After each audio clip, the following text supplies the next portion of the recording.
face à la peur, face à une pression que nous ne pouvons pas imaginer, le Seigneur va formuler une demande.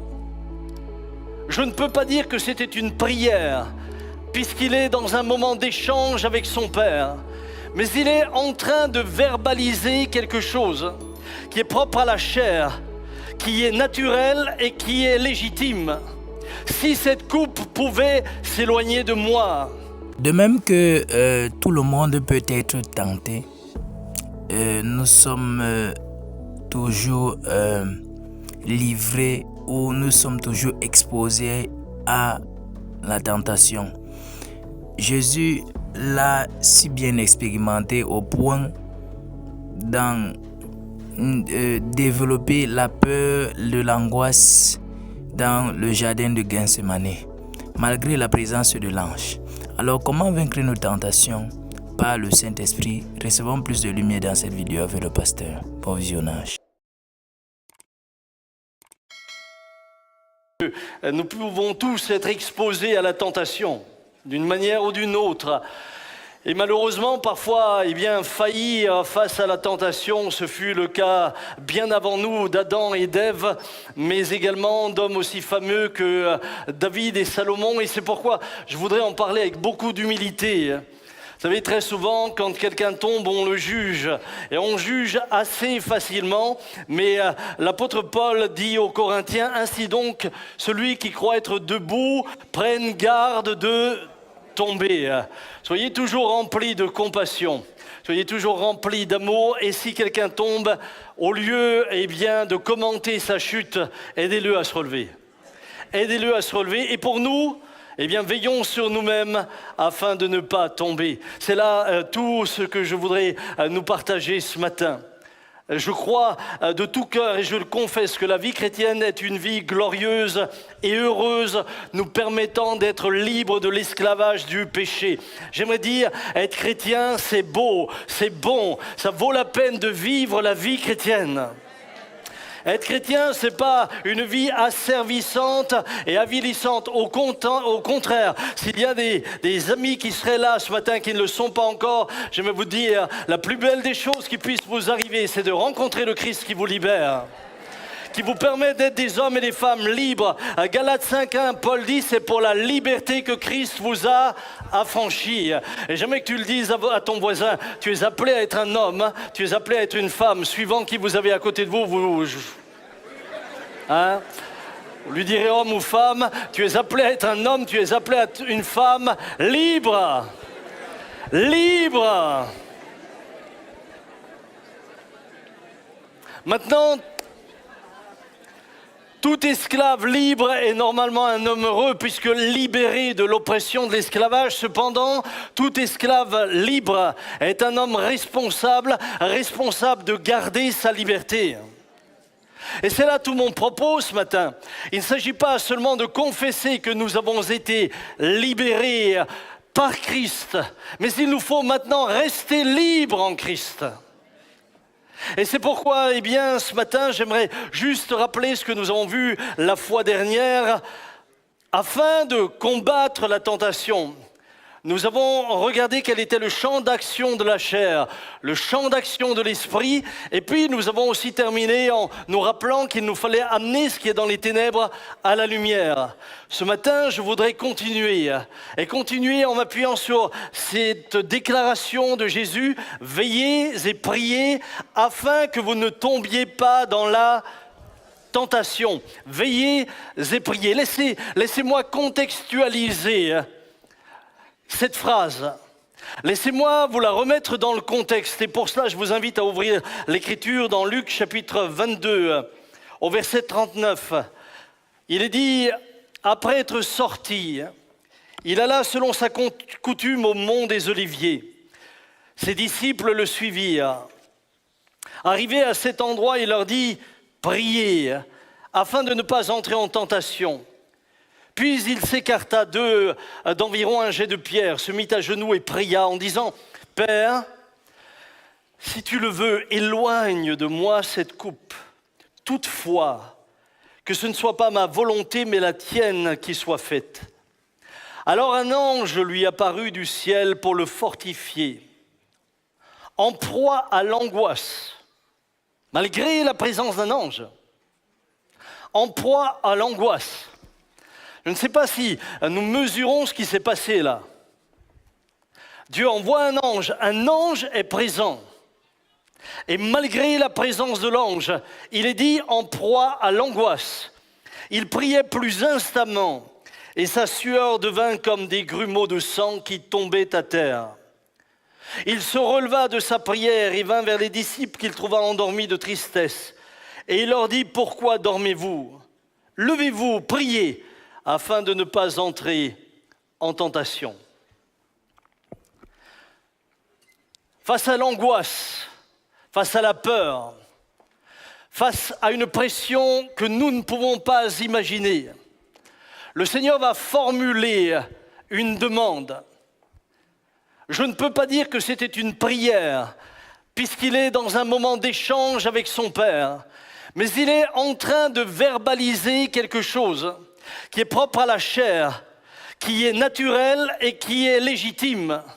Si cette coupe pouvait s'éloigner de moi, qui de nous, face à l'épreuve, face à la souffrance, ne désire pas être libéré de l'emprise de cette dernière? La formulation que fait Jésus ici, demandant au Père d'éloigner cette coupe, est légitime et fait partie de ce que nous faisons assez naturellement lorsque nous sommes en face d'une épreuve aussi terrible, même si nous n'avons jamais été éprouvés de cette manière-là. Et je crois que jamais nous le serons. L'apôtre Paul dit « Aucune tentation ne vous est survenue qui n'ait été humaine. Et Dieu qui est fidèle ne permettra pas que vous soyez tentés au-delà de vos forces. Mais avec la tentation, il préparera aussi le moyen d'en sortir afin que vous puissiez la supporter. » Imaginez un seul instant la puissance de la tentation qui était là sur Christ et qui consistait en une seule chose, c'est renoncer à ce pourquoi il était venu, se détourner finalement de la mission pour laquelle il était venu. Certains diront, Jésus n'a pas été exaucé dans sa prière, mais j'aimerais vous le dire, pour moi, ce n'est pas une demande formelle que Jésus a fait. C'est simplement une expression de ce qu'il ressentait et de ce qu'il vivait au plus profond de lui-même. Ceci dit, lui qui pouvait appeler des légions d'anges pour le libérer, le voilà face à une épreuve de laquelle il pouvait se détourner, sous la pression de laquelle il aurait pu s'éloigner. Et il va se maintenir. Vous savez, il y a une grande différence entre subir l'épreuve quand vous n'avez pas le choix et la subir alors que vous avez les moyens de vous en sortir.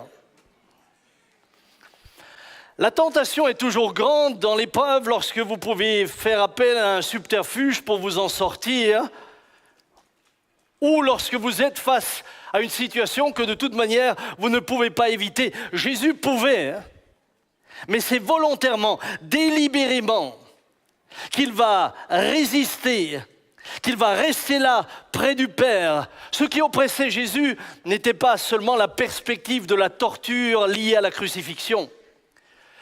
Puisque permettez-moi de vous dire que si ce n'avait été que cela, eh bien, il y avait chaque jour des hommes condamnés à la même crucifixion.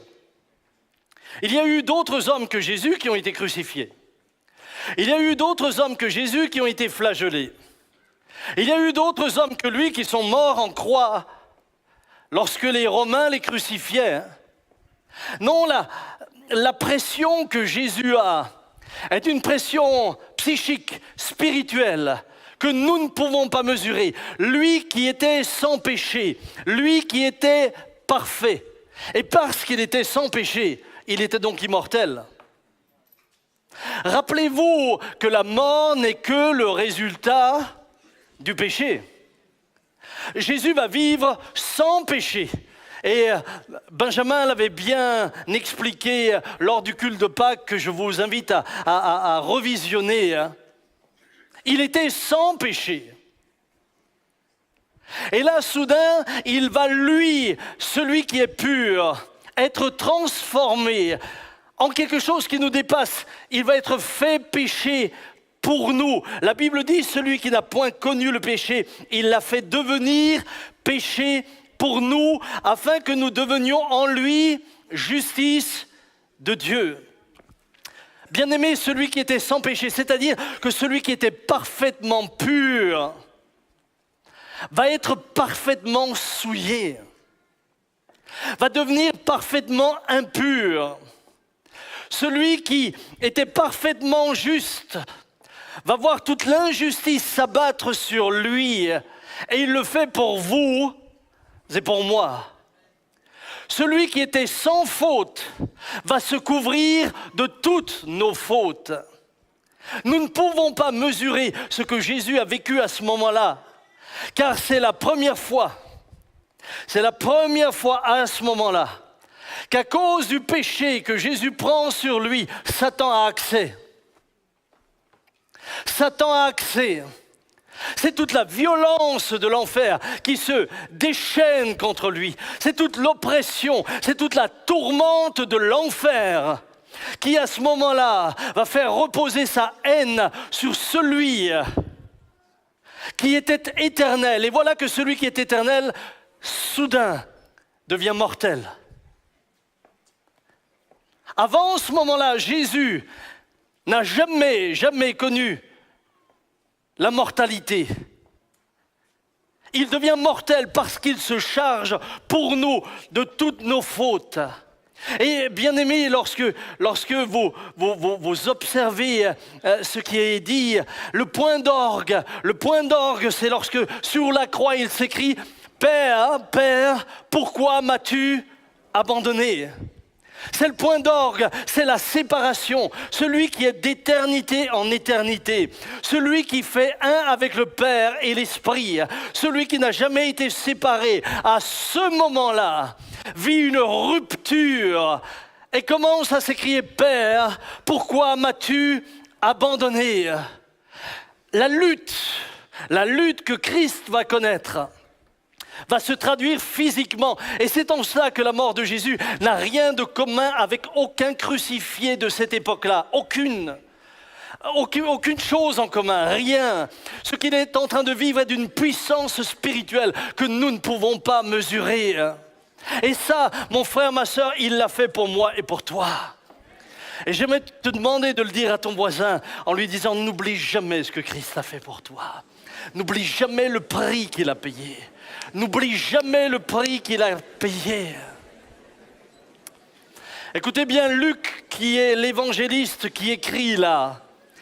Luc était également un médecin et Luc va donc également décrire ce qui se passait. Et voilà ce que décrit le médecin. Le médecin Luc dit qu'en proie à l'angoisse, il priait plus instamment et sa sueur devint comme des grumeaux de sang qui tombaient à terre. La sueur qui était comme des grumeaux de sang n'était pas le résultat de la prière. Ce n'est pas parce qu'il priait. La sueur, le sang qui, coulait à ce moment-là, était le résultat de l'angoisse. J'ai jamais connu une angoisse psychique au point où je commence à avoir des sueurs de sang. Les scientifiques disent la chose suivante. Jésus avait une hématidrose, appelée aussi sueur du sang. C'est une pathologie très rare dont la manifestation clinique est la sécrétion de sang ou d'un liquide rougeâtre par les glandes sudoripares. Elle serait favorisée par l'anxiété et le stress. Voilà le contexte, écoutez bien, voilà le contexte dans lequel Jésus nous dit à nous, veillez et priez afin que vous ne tombiez pas en tentation. Au moment où il dit cette phrase est empreinte de toute la puissance, de toute la force qui s'est abattue pour lui et qui pouvait le pousser à se détourner de ce pourquoi il était venu. Si Jésus dit cela, c'est parce qu'il connaît la faiblesse de la chair. Et il sait pour chacun d'entre nous que nous, si nous ne nous tenons pas vigilants et dans la prière, nous ne tiendrons pas. Il fait lui la démonstration de l'épreuve la plus grande que jamais homme n'ait vécue. Elle n'est pas seulement humaine, cette épreuve-là, elle est surhumaine. Mais il va la traverser. Nous, face à nos épreuves humaines, Jésus dit de manière très consciente, veillez et priez, afin que vous ne tombiez pas en tentation. Et ce sera là mon deuxième point, veillez. Veillez. Veillez. Lorsque le Nouveau Testament nous commande de veiller, ce mot provient en général de la traduction de l'un des deux mots grecs que je vous cite, grégoreo et agroupneo, qui ont des significations similaires, c'est-à-dire rester éveillé ou ne pas pouvoir s'endormir. Elles sont généralement utilisées dans un sens métaphorique et spirituel, qui veut dire être vigilant, sur ses gardes, rester tout à fait éveillé, conscient, alerte et intensément concentré. Selon diverses applications et implications, intensément concentré, voilà ce que ça signifie. Voilà ce que ça signifie. Bien sûr que lorsque Jésus fait le premier reproche à ses disciples, il leur parlait de l'assoupissement physique, puisqu'il s'était endormi pendant que lui était dans cette lutte. Et le premier assoupissement duquel il parle, était cet assoupissement physique. Mais lorsqu'il dit à Pierre, veillez et priez, il le dit dans un sens profondément spirituel. Et j'aimerais vous dire ce matin que nous avons besoin de prendre conscience que pour triompher de la tentation, il nous faut veiller et prier. Lorsque vous priez, vous veillez. Et parce que vous veillez, vous priez. L'un et l'autre sont rattachés l'un à l'autre tout au long de l'ancienne alliance. Nous sommes exhortés à veiller. Deutéronome 4, 23. Veillez sur vous, afin de ne pas mettre en oubli l'alliance que l'Éternel votre Dieu a traitée avec vous. Josué 23, 11. Veillez donc attentivement sur vos âmes, afin d'aimer l'Éternel votre Dieu. 2 Chroniques 19, 7. Maintenant que la crainte de l'Éternel soit sur vous, veillez sur vos actes, car il n'y a chez l'Éternel notre Dieu ni iniquité, ni égard pour l'apparence des personnes, ni acceptation de présent. Veillez. Veillez et priez afin que vous ne tombiez pas en tentation. Le danger de ne pas veiller, quel est-il? Le danger de ne pas veiller, c'est de s'endormir. Vous savez, lorsque les disciples se sont endormis physiquement et que Jésus reprendra cela pour parler à Pierre, c'est juste parce que Jésus fait un parallèle entre ce qui se passe dans le monde physique et ce qui se passe dans le monde spirituel. Et très souvent dans l'Écriture, vous avez des parallèles entre ce qui se passe dans le monde physique et ce qui se passe dans le monde spirituel. Lorsque physiquement tu ne veilles pas, tu t'endors naturellement. Et il y a un vrai danger suivant la fonction que l'on t'a donnée. Si vous êtes ceux qui sont chargés de garder une ville et vous vous endormez, à cause de votre assoupissement, la ville peut être livrée à l'ennemi. Il y a des conséquences constantes et graves. Lorsque nous ne veillons pas, écoutez ce qu'il est dit. Veillez et priez, afin que vous ne tombiez pas dans la tentation. Mais Pierre dit, 1 Pierre 5, 8, soyez sobres, veillez, votre adversaire, le diable, rôde comme un lion rugissant, cherchant qui il dévorera. Souvent, on lit ces phrases, on les connaît par cœur, on les cite, veillez et priez afin que vous ne tombiez pas en tentation, veillez parce que le diable rôde comme un lion rugissant, cherchant. Mais est-ce que vous avez bien analysé ce qu'il dit? Cherchant qui il il s'agit de vous tuer. Hello. Il s'agit de vous anéantir spirituellement. Il s'agit de vous détruire. Le diable ne rôde pas juste parce que ça lui fait plaisir, en voyant de temps en temps l'un ou l'autre faire une bêtise. Le but du diable, c'est pas juste de te pousser dans l'adultère ou dans le mensonge ou dans je ne sais quoi encore. Le but du diable, c'est pas de te faire des croche-pattes. Le but du diable, c'est de te détruire. Le but du diable, c'est de te détruire. Le but du diable, c'est pas juste que tu mentes une fois. Le but du diable, c'est pas juste que tu sois un peu séparé de Dieu. Le but du diable, c'est de te séparer définitivement de Dieu. Frères et sœurs, si nous étions plus conscients de cela, je suis sûr que nous veillerions tout à fait différemment et nous prierions autrement. Mais j'ai le sentiment qu'on est très léger avec la notion spirituelle de ce que signifie être dévoré. Et il rôde. Et il rôde. Lorsque Jésus fut tenté, il est dit qu'il le laissa pour un moment plus favorable. L'ennemi de ton âme va toujours chercher le moment où tu es le plus faible.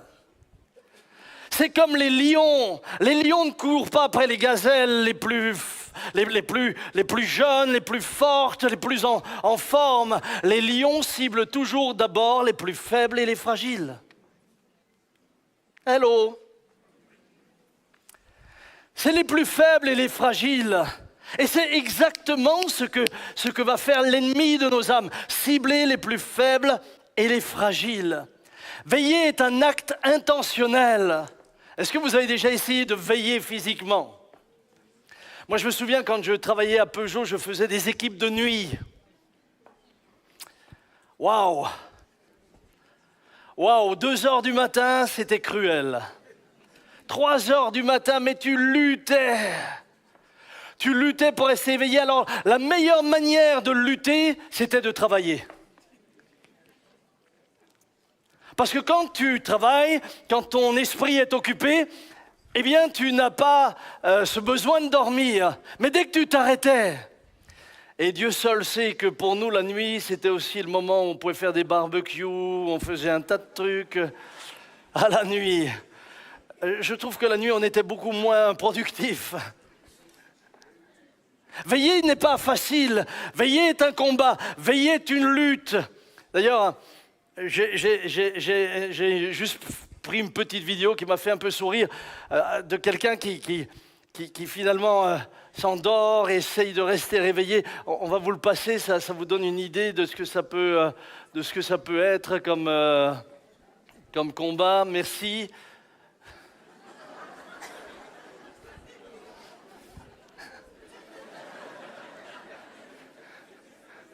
Vous voyez que veiller, c'est pas facile, hein?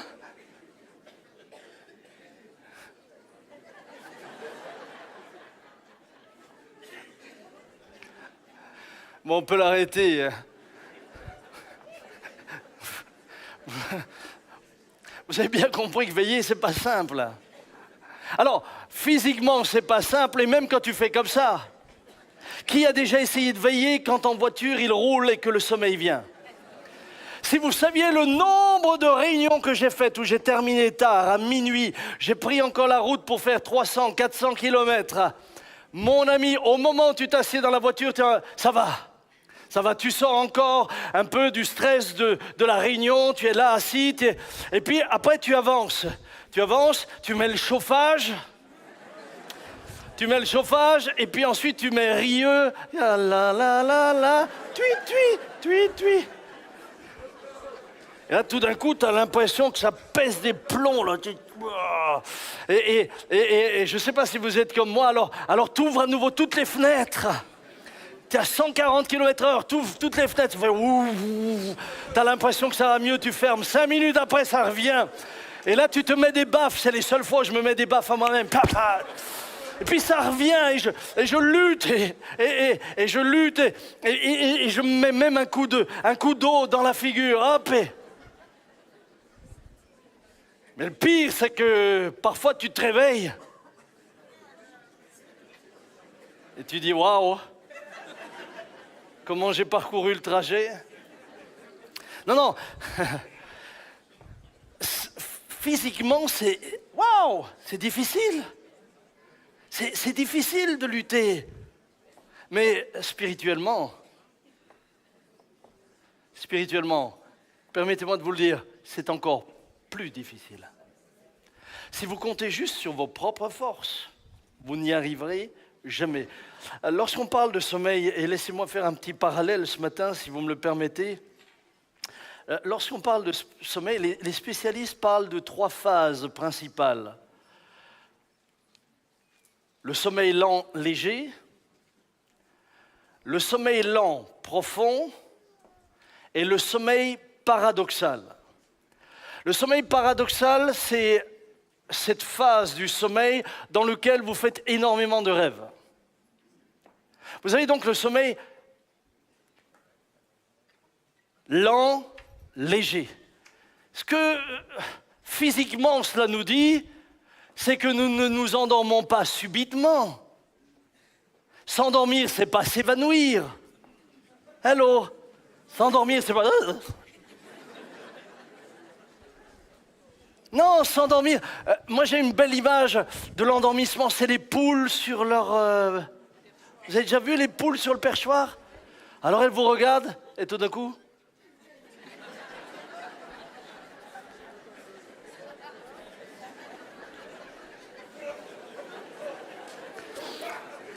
Eh bien, parfois, quand je regarde l'auditoire, j'ai l'impression d'avoir quelques poules sur le perchoir. Et j'en vois parmi vous qui êtes là, oh Seigneur, aide-moi, je vais écouter, Et puis, moi, je sais quand vous allez vous endormir, c'est plus la fatigue vient, plus vous ouvrez les yeux. Certains vous faites peur, hein, vous êtes là.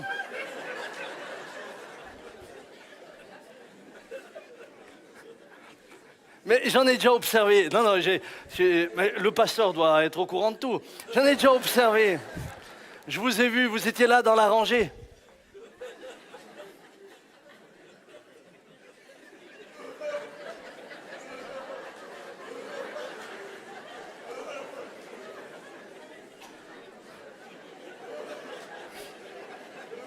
Et tout d'un coup, c'est le repos spirituel profond. Il n'y a plus rien qui se passe. Là, je sens que j'en ai réveillé toute une série. Et les gars, ils se disent, si on s'endort ce matin, on est fichu. D'ailleurs, je vous charge d'observer votre voisin au fur et à mesure que nous avançons. Si le sommeil physique s'installe petit à petit, j'aimerais vous dire que le sommeil spirituel s'installe exactement de la même manière. Doucement, tranquillement, subtilement. Les paupières de votre cœur deviennent de plus en plus lourdes. Vos pensées commencent de plus en plus à, s'endormir. Votre conscience, petit à petit, s'endort. Et tout d'un coup, ce qui était tellement vrai, il y a encore quelques mois en arrière, on le relativise. On s'endort doucement pour arriver jusque dans le sommeil paradoxal où on rêve. Et quand tu es dans le sommeil paradoxal, tu fais des choses que tu ne ferais pas si tu étais réveillé. J'ai une autre petite vidéo. Vous verrez, on peut faire des choses dans le sommeil paradoxal qu'on ne fait pas forcément. Est-ce qu'on peut me la mettre? Merci à la réal. Regardez.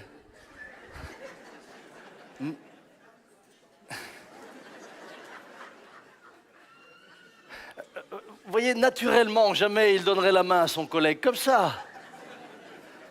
Et quand il se réveille, il se rend compte de ce qu'il fait. C'est exactement ce qui se passe spirituellement. C'est exactement la même chose. Le sommeil spirituel paradoxal vous fait rêver de pouvoir suivre Christ sans tribulation. Le sommeil spirituel paradoxal vous amène à lire les actes des apôtres, à voir parfois les souffrances, à voir la manière dont ils ont été malmenés, à voir les luttes de Christ, en imaginant que nous pouvions vivre la même chose, la même gloire de Dieu et les mêmes miracles, mais sans les souffrances, sans les difficultés et sans les épreuves. Ça, c'est du rêve. Ça, c'est du rêve. Et ce que je regrette aujourd'hui, c'est que j'ai le sentiment d'avoir de plus en plus des églises dans un sommeil paradoxal.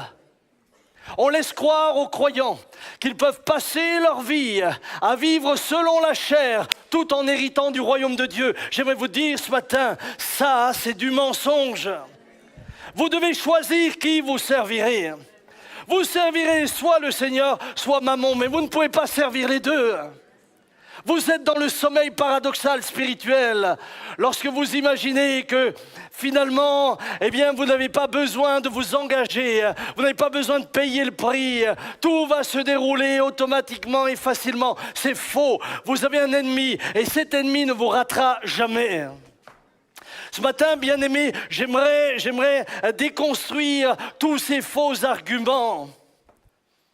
Je vois aujourd'hui des personnes me dire, oh mais frère, finalement, est-ce qu'on a vraiment besoin de l'église locale? Finalement, est-ce que je ne peux pas vivre ma foi tranquillement à la maison? Pourquoi devoir me déplacer? En plus de ça, j'ai découvert pendant le Covid qu'on pouvait suivre le culte en direct en mangeant un petit pain et en étant couché au lit avec un café. Ça, mon frère, ça, ma soeur, je ne parle pas de tous les amis internautes qui n'ont pas de lieu où aller. Je ne parle pas de tous ces amis qui sont malheureusement isolés ou qui sont dans des pays où ils ne peuvent pas se réunir ou encore qui sont en France dans des régions où il n'y a pas d'église. Je parle de ceux qui ont une église vivante à laquelle ils peuvent se joindre mais qui par confort ne s'y joignent plus. Vous êtes en train de rêver. Vous êtes en train de rêver. Et voyez-vous ce qui se passe quand on rêve, quand on rentre dans le sommeil paradoxal. Ce qui se passe, c'est qu'on argumente.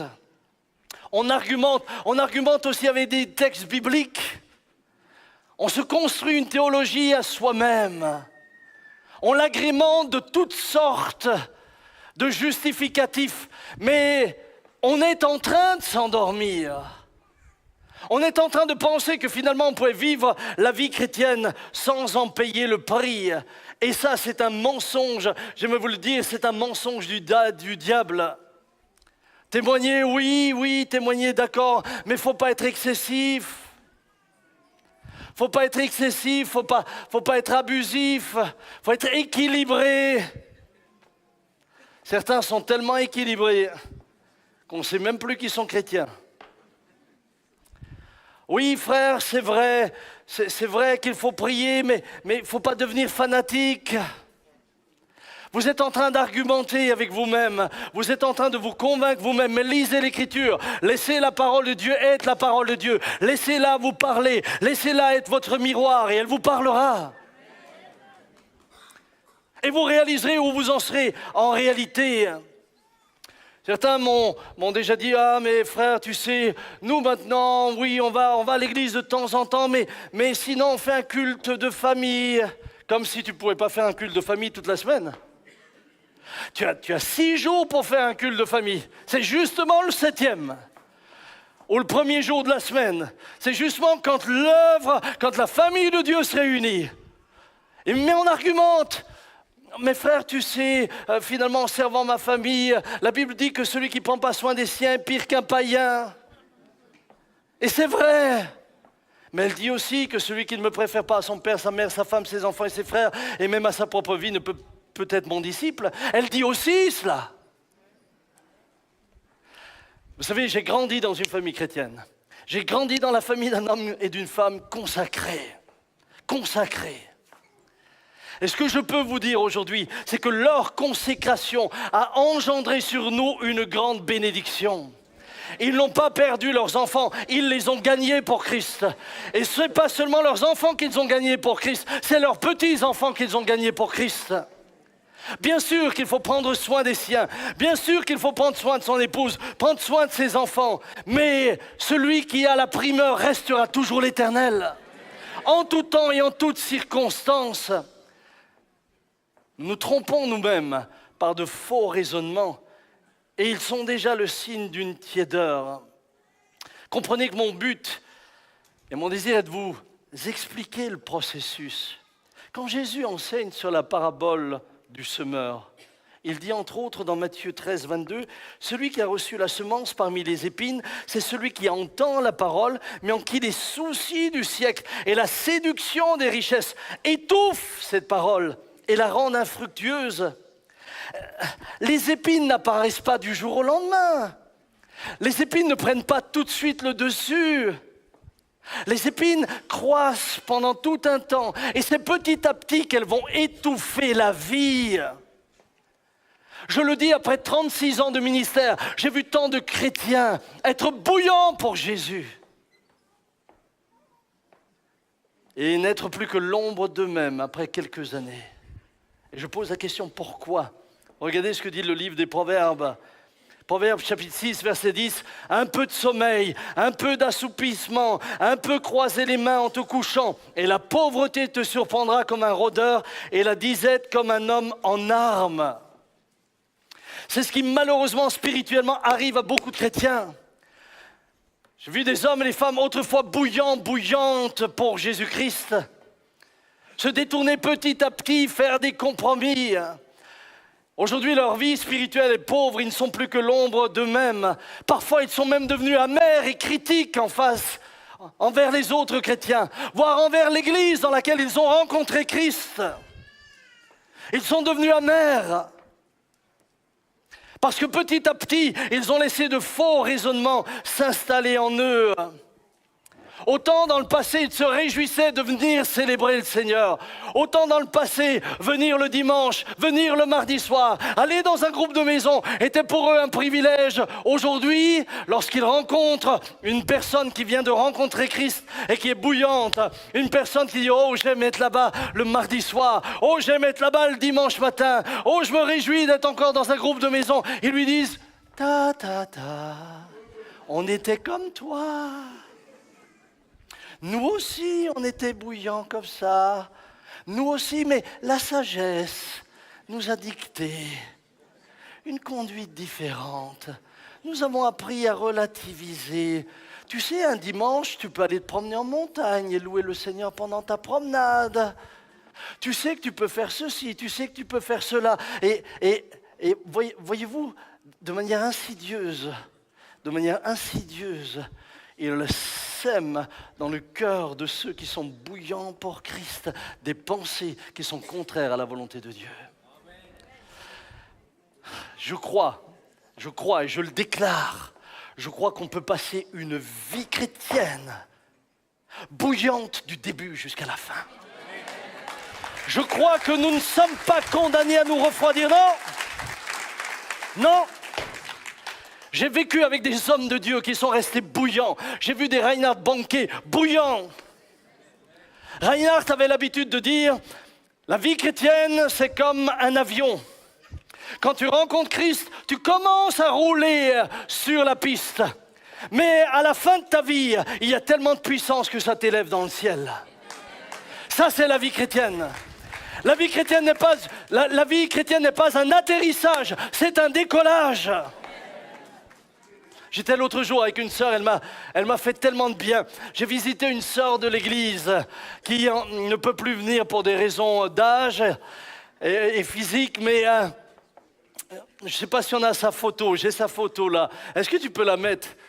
Vous allez la voir, regardez comme elle est belle, hein? Lucie, elle a 98 ans. Elle a 98 ans. Et j'étais la visiter l'autre jour.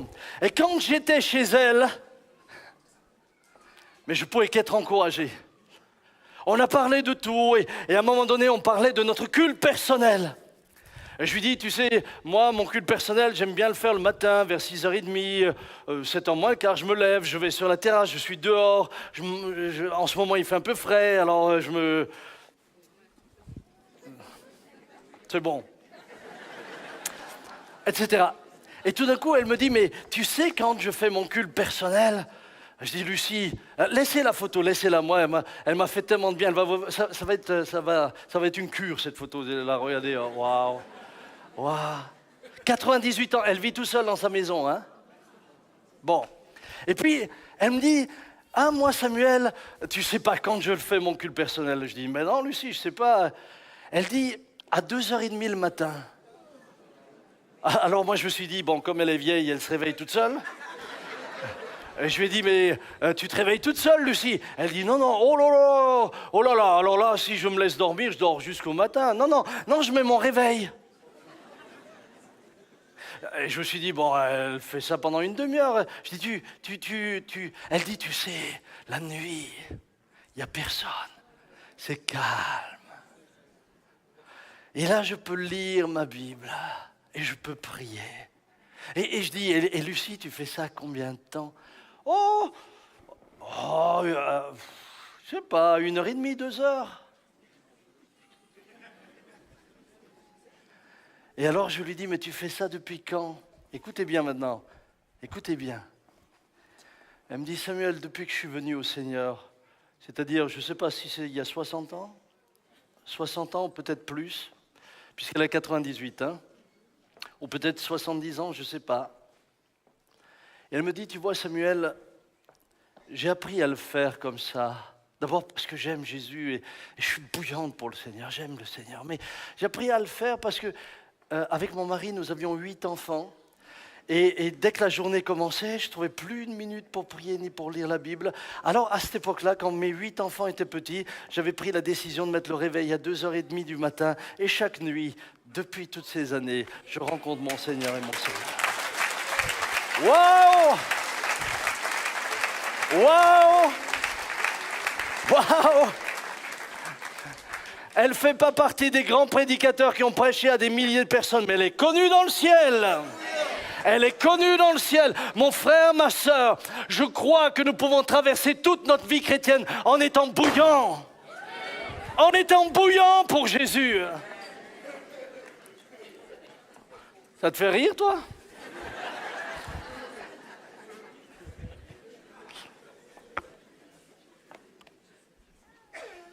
Moi, franchement, je pourrais avoir des entretiens avec certains d'entre vous et vous dire, hey, t'as perdu ton zèle. T'as perdu ton zèle. Ah, mais pasteur, à quoi tu le mesures? Je le vois. Je le vois, je le sais, je le sens. T'as perdu ton zèle. Veillez pris. Veillez pris. Parce qu'écoute ce que je vais te dire là. Je continue. Vous me laissez encore quelques minutes? De toute façon, je n'arriverai pas à terminer le message. Donc, l'ennemi, écoutez bien, l'ennemi vient quand nous dormons. C'est quand tu dors qu'il vient. Il attend le temps favorable, c'est quand tu dors. Je ne parle même pas du sommeil paradoxal où là tu rêves, où tu es en train de te convaincre toi-même que la vie que tu mènes, la vie chrétienne que tu mènes est une vie qui plaît à Dieu. Non, non, là tu te convaincs toi-même. Je te parle de ces moments où tu commences à t'assoupir et à t'endormir. Écoutez, Jésus donne une parabole. Matthieu 13, 24, il leur proposa une autre parabole et il dit « Le royaume des cieux est semblable à un homme qui a semé une bonne semence dans son champ.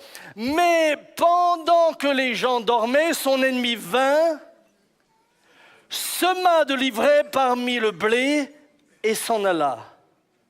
Lorsque l'herbe eut poussé et donné du fruit, l'ivraie parut aussi. » Le terme ivraie vient du grec zizanion. Il est d'origine sémitique et correspond à l'arabe zouan, qui est le lolium. Le lolium, c'est une plante empoisonnée.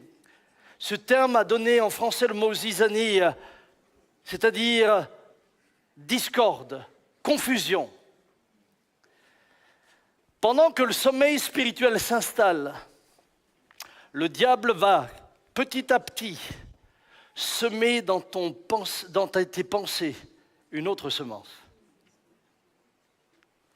Et il va petit à petit te faire penser différemment. Et petit à petit, il va te convaincre que ta manière maintenant de penser est juste. Enfin, tu es devenu un homme équilibré, alors que tu es devenu un homme tiède. Ne confondez pas être équilibré et être tiède. Ce n'est pas la même chose. Il est rusé, pourquoi? Parce que, voyez-vous, l'ivraie ressemble au blé. L'ivraie ressemble au blé. L'ivraie barbu, je vous donne un peu les explications un peu plus scientifiques, est une plante vénéneuse de la famille des graminées. Quand le lolium et le froment sont en herbe, il est presque impossible de les distinguer. Par contre, à l'apparition des épis, la différence est sensible. Lorsque l'ennemi est venu semer pendant la nuit, personne ne s'en est rendu compte le matin. Qui a vu quoi que ce soit? Personne. C'est pendant que vous commencez à vous endormir que l'ennemi vient petit à petit semer des pensées en vous. Et ces pensées, au début, personne ne les voit. C'est-à-dire que je suis en face de vous, je parle avec vous, et j'ai le sentiment que vous êtes toujours encore ce chrétien bouillant. Mais pendant que vous semblez encore être bouillant, les pensées qu'il a insufflées en vous sont en train de germer et de s'enraciner. Et voyez-vous, le problème, c'est que lorsque l'ivraie est semée, les racines vont s'entremêler au blé. C'est-à-dire que tout va être entremêlé. Si tu tires sur quelque chose, c'est tout qui vient. Et c'est le problème maintenant qu'ont les chrétiens. C'est que tout d'un coup, ils disent « Ouais, mais il ne faut pas exagérer. Oui, mais il faut relativiser. Oui, mais est-ce qu'il faut être aussi radical face à ces choses-là? Est-ce qu'il faut vraiment une église locale? Est-ce qu'il faut vraiment une vie de prière? Est-ce qu'il faut ceci? Est-ce qu'il faut cela ?» Pendant ce temps, l'ivraie s'installe. Et soudain, il y a un mélange. Et il y a un mélange parce que tu as le sentiment que ces autres pensées sont aussi des pensées spirituelles. Elles se ressemblent. Et quand on parle avec toi, il semble que tu es encore de ces hommes et de ces femmes bouillants et bouillantes pour Christ. Mais la corruption des pensées est déjà entrée en toi. C'est déjà fait. Que suis-je en train de vous expliquer? L'aspect troublant de cette parabole, écoutez-moi bien, suivez-moi bien, parce que c'est important. L'aspect troublant de cette parabole, il n'est pas dit que l'ennemi est venu enlever le bon grain. L'ennemi est venu semer un parasite. Non, l'ennemi n'est pas venu enlever le bon grain, il l'a laissé. L'ennemi est venu semer du mélange. Et j'ai le sentiment que l'Église du 21e siècle est en train de se mélanger de plus en plus. On voit des choses dans l'Église aujourd'hui qu'on ne voyait pas il y a 30 ans. Et on le justifie par les changements de société. On voit des croyants se permettre des vies qu'on ne voyait pas il y a 40 ans. Et on justifie tout cela à cause de la pression de la société dans laquelle on est. Mais on est en train de mélanger l'ivraie avec le bon grain. On est en train de mélanger les pensées. On est en train d'être parasité. Parce que lorsque l'ivraie est là, la récolte de blé ne sera plus la même. La terre sur laquelle se trouve le blé est appauvrie par tout ce que l'ivraie va consommer. En d'autres mots, au lieu que tu restes bouillant, l'ivraie va t'amener à la tiédeur. L'ivraie va t'amener à perdre le zèle. L'ivraie va faire de toi un chrétien du dimanche qui se donnera de temps en temps encore bonne conscience en donnant un témoignage par ceci ou par cela. L'autre jour, écoutez, j'ai cru halluciner. J'étais dans une pastorale et je rencontre dans la pastorale, nous avions un débat. Et puis tout d'un coup, l'un des pasteurs, et ça me paraît encore tellement surréaliste aujourd'hui que j'en suis ébranlé. L'un des pasteurs dont je ne citerai pas l'église, dont je ne citerai rien, mais c'est pour vous aider. L'un des pasteurs dit, vous savez, il nous faut prier pour nos paroissiens. Ah, c'est ça, moi j'étais d'accord. Il dit, parce qu'ils sont sous une pression. Ils connaissent des luttes et des tentations. Il faut que nous les comprenions. Ils doivent choisir entre venir au culte, ce qui n'est pas le plus passionnant, et aller au ski.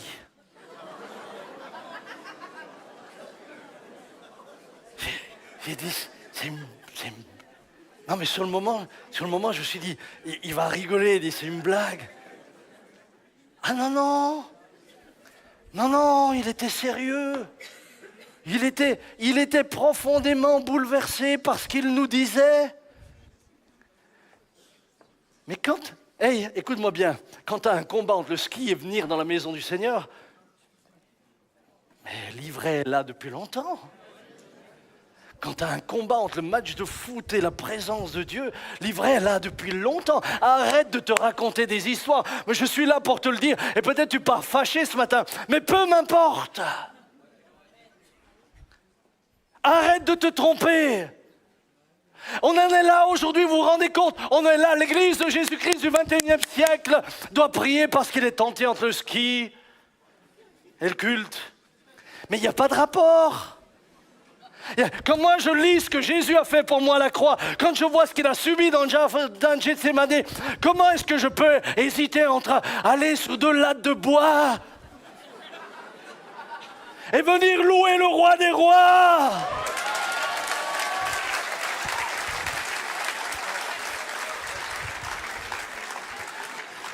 J'ai pas dit que le ski c'est interdit, on fait même un camp de ski. Le problème n'est pas là, c'est où est ton trésor, là sera ton cœur. C'est là où est ton cœur. Oh frère, vous savez, moi je viens 1 fois sur 2 à l'église, un dimanche sur 2, l'autre dimanche, on se repose en regardant sur le net. Elle aussi, moi j'avais dit à Dominique ça quand j'étais amoureux. Je dis, tu sais, un rendez-vous sur 2, eh bien je le ferai sur Zoom. Mais c'est la même chose, je t'aime, hein? Waouh! J'ai vécu avec un papa Jean bouillant du début jusqu'à la fin, jusqu'à sa mort. Il a été bouillant jusque dans sa mort. Il nous a bénis, il a prié avec nous, il a pris la Sainte Seine avec nous, il a même une personne qui était là, il l'a exhorté à pardonner encore. Il ne s'est pas arrêté jusqu'à ce que ses yeux se soient fermés. Ça m'enflamme, hein, ça m'embrase. Je termine. Malheureusement, je n'aurai pas le temps de parler de la prière. Mais déjà, si vous veillez, c'est bien, hein. Écoutez bien, dans le livre de l'Apocalypse, Jésus s'adressant à l'église d'Éphèse et à ceux qui la composaient, il dit, et d'ailleurs au travers de l'église de l'Apocalypse et au travers de l'église d'Éphèse, il parle à chacun d'entre nous. À chacun d'entre nous, écoutez ce qu'il dit. Je connais tes œuvres, ton travail et ta persévérance. Je sais que tu ne peux supporter les méchants, que tu as éprouvé ceux qui se disent apôtres et qui ne le sont pas, et que tu les as trouvés menteurs, que tu as de la persévérance, que tu as souffert à cause de mon nom et que tu ne t'es point lassé. Mais ce que j'ai contre toi, c'est que tu as abandonné ton premier amour. Souviens-toi donc d'où tu es tombé, repens-toi et pratique tes premières œuvres, sinon je viendrai à toi et j'ôterai ton chandelier de sa place. Le processus qui a entraîné l'église d'Éphèse à perdre son premier amour est un processus lent et engourdissant. Souvent, on lit ça, on a le sentiment que du jour au lendemain, ils sont devenus comme ça. Ça s'est fait sur le temps. Et remarquez, le Seigneur fait les éloges de beaucoup de choses qu'ils font bien, mais il leur fait un reproche essentiel, c'est qu'il n'est plus lui au centre. Il fait l'éloge et il fait la démonstration que dans l'église, il y a maintenant le bon blé et il y a l'ivraie. Les deux sont là. Et lorsque vous lisez les églises de l'Apocalypse, vous vous rendrez compte que très souvent, il y a des éloges, mais il y a de l'ivraie. Il y a des éloges, mais il y a de l'ivraie. À l'Odyssée, il dit qu'ils sont devenus tièdes parce qu'il y avait de l'ivraie et il y avait du bon grain. Et ici, à Éphèse, que lui dit-il? Il lui dit... Tu as délaissé ton premier amour. Tu as abandonné. Souviens-toi d'où tu es tombé. Tu sais ce que Jésus te dit ce matin? Souviens-toi de ta conversion. Souviens-toi du zèle que tu avais. Souviens-toi de la joie que tu avais. Souviens-toi comment tu allais avec joie afficher ou évangéliser ou dans les quartiers. Souviens-toi comment tu aimais prier. Souviens-toi comment tu aimais te joindre au groupe de maison. Souviens-toi comment tu aimais venir à l'évangélisation le mardi soir. Je n'ai pas dit que vous devez participer à tout ça. Non, non. Je suis juste en train de dire, souviens-toi. Souviens-toi la joie que tu avais de rencontrer les chrétiens. Souviens-toi la joie que tu avais d'être avec eux. Souviens-toi d'où tu es tombé. Et repratique tes premières œuvres. Ce matin, le Seigneur ne te dit pas, fais le bilan. Ce matin, il te dit, tu fais le bilan et tu changes. Tu fais le bilan et tu repratiques tes premières œuvres. Je vais vous dire une chose. Lorsque le premier amour d'un mari se perd, c'est que son dévolu et ses yeux se sont tournés vers une autre femme. Et vous savez ce qui se passe dans ces moments-là? C'est que pour justifier sa nouvelle position, il va critiquer l'ancienne. C'est fou à partir du moment où il en a vu une autre, ce qu'il peut lui trouver des défauts. Avant, elle était la plus merveilleuse, il l'appelait princesse tous les matins. Maintenant, il l'appelle sorcière. Avant, il disait qu'elle le rendait léger comme une plume. Maintenant, il lui dit, tu es mon boulet. C'est la même femme. Elle n'a pas changé. Qu'est-ce qui a changé? C'est son amour, c'est son regard, son dévolu. Il l'a mis ailleurs. Ce matin, pendant que les musiciens arrivent, où est le vôtre? Où est le vôtre? Où est le tien? Mon frère, ma soeur, veillez pris. Veillez pris. Veillez pris. Afin que nous n'entendions pas un jour, vous avez commencé par l'esprit et vous avez terminé par la chair. J'ai commencé par l'esprit, je termine par la chair, veillez pris. Si Jésus, dans ce moment intense, nous invite à veiller prier, c'est parce qu'il savait à quel point notre chair est faible, à quel point facilement nous retournons en arrière. J'ai vu des chrétiens qui étaient avec le péché radical et petit à petit ont commencé à faire des petits compromis. Et finalement, j'étais peut-être un peu excessif le jour de ma conversion. Finalement, ce n'est pas aussi grave que ça. Et puis finalement, j'étais sûrement excessif dans mon engagement. Il faut aussi s'inscrire dans la société. Et oui, je suis pour qu'on s'inscrive dans la société, mais est-ce qu'on s'inscrit dans la société vraiment pour être des témoins? Ou est-ce que c'est parce que finalement... J'ai vu des croyants me faire à la fin plus l'éloge des païens et me dire « Oh, tu sais, les chrétiens ne sont pas parfaits, moi j'ai des amis non-croyants, mais alors c'est des exemples. » Ouais? Mais là, tu es peut-être en train de te convaincre toi-même que la voie que tu suis est juste. Ce matin, mon frère et ma sœur, l'ennemi vient pas pour que tu chutes juste dans un mensonge. L'ennemi vient pas juste pour que tu trébuches. L'ennemi vient pour te dévorer. N'oublie jamais ça. L'enjeu, c'est ça. La finalité, c'est ça. Et des chrétiens qui se sont fait dévorer. En 36 ans de ministère, j'en ai vu malheureusement. Aujourd'hui, ils sont loin de la foi. Aujourd'hui, ils justifient tout ce qu'ils font. Aujourd'hui, voire même, ils deviendraient des ennemis de la foi. Mais rien ne s'est fait radicalement. Doucement. Doucement. Le sommeil léger, profond, et puis ensuite paradoxal, dans lequel on rêve. On rêve de pouvoir accomplir la volonté de Dieu sans les exigences de Dieu. On rêve de vivre une vie pieuse sans la persécution. Tous ceux qui veulent vivre pieusement seront persécutés. Fermons nos yeux un instant. Puis-je vous poser la question? Je ne ferai pas d'appel, mais j'aimerais, chers amis, vous qui êtes sur le net et devant vos écrans, j'aimerais juste que nous fassions un bilan. Certains diront, oh, mais il nous a culpabilisés. Non, c'est pas, alors, que Dieu me garde. Mais peut-être que si tu te sens culpabilisé, c'est peut-être qu'il y a des vérités qui te dérangent. Et parfois on nous dit oui, mais ils nous culpabilisent, on nous a mis de la pression. Non, moi je mets de la pression à personne, vous êtes libres frères et sœurs. L'esclave qui est libre aussi maintenant de garder sa liberté.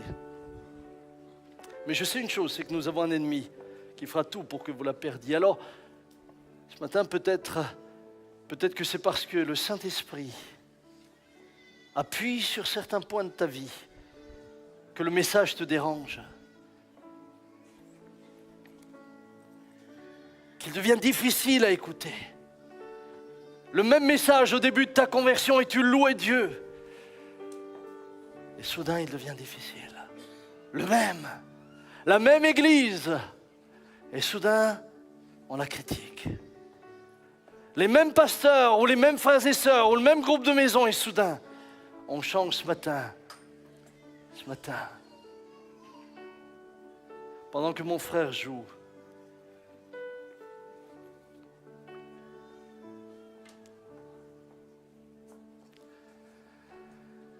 mettez-vous devant le Seigneur. Peut-être qu'il faudra réécouter ce message en replay, chez soi à la maison, pour réfléchir. Peut-être qu'il faudra prendre une feuille de papier en se disant, mais Seigneur, lors de ma conversion, qu'est-ce que je faisais? Peut-être qu'il serait bon de retracer avec quelques lignes le chrétien que tu étais. Et ce qui serait formidable, c'est qu'aujourd'hui, tu puisses constater que tu es encore plus loin, encore plus profondément dans le Seigneur, encore plus bouillant pour le Seigneur. Mais si jamais ce n'était pas le cas, alors entends la voix du Seigneur qui te dit « Repens-toi et pratique tes premières œuvres. »